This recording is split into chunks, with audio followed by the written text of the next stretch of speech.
Oba e feijão. Olha, mulher. Neném. Ei, mãe.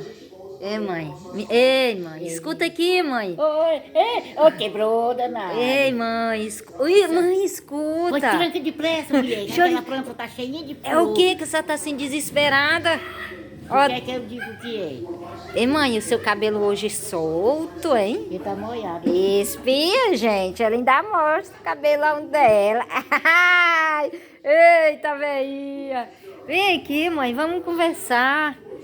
Mãe, para, a senhora fica aí. Gente, ela tá desse jeito só porque o cachorro tava mexendo ali nas plantas dela. Aí ela ficou desse jeito, não foi, mãe? Ó, ainda tá, ó. A senhora vai dar uma taca nele, é? Cachorro não come planta. E o que é que ele tava fazendo, então? A cara dela. Hã?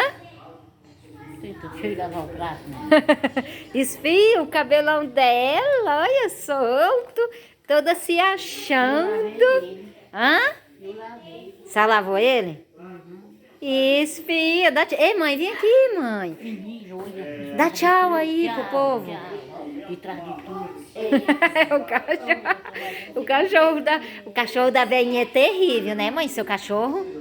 Hein? Pé de pimenta, de torrão, de coisa.